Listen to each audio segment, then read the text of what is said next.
Mark, help us focus back on the macro themes. US futures look pretty flat after a day yesterday where we saw investors trying to draw a line in the sand, Anthropic being cast as a collaborative tool rather than something that's going to destroy software everywhere. What do you make of the latest price action around equity markets?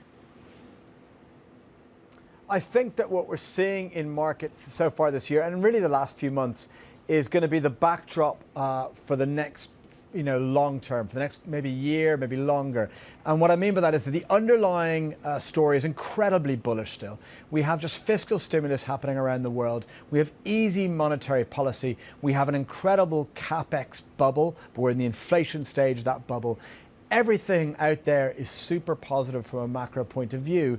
And the disruption we're seeing, that the supposed big negative, the bogeyman, is a risk of excess productivity, is a risk that things get produced too quickly, that there'll be too much wealth predicted. So therefore, there's going to be individual big losers. The volatility is going to get worse. The sector dispersion is going to increase. And I think that sometimes some of those volatility scares will have knock-on contagion effects they've not really seen now, that see a broader market big correction.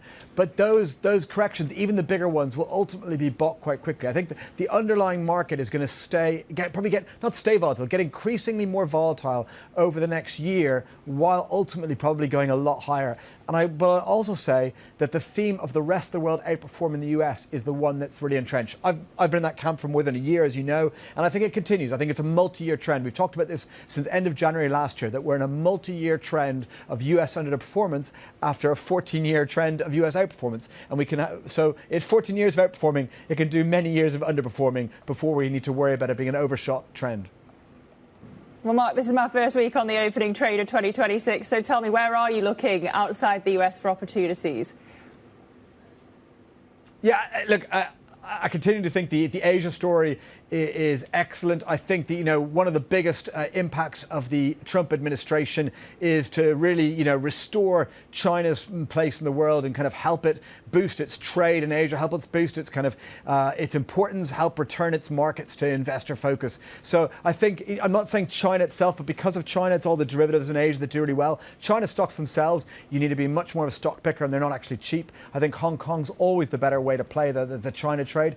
I think Korea, it's really a two-stock story, but there are stocks that are going to continue to do well. So I think Korea will continue to do well despite over 100% over the past year return. I think Latin America is still really interesting. I think, things like Brazil still has the commodities that the world needs. So Brazil, Korea, Hong Kong, these are some of the really, really interesting stories. But I think there are many interesting opportunities. Many stocks in the world are not particularly expensive. US stocks are still expensive, and there are other expensive stock markets, but many stock markets aren't expensive, given that we've got a pretty good global macro backdrop. So it's that tailwind of spending from governments and AI companies and easy monetary policy is a very, very strong tailwind.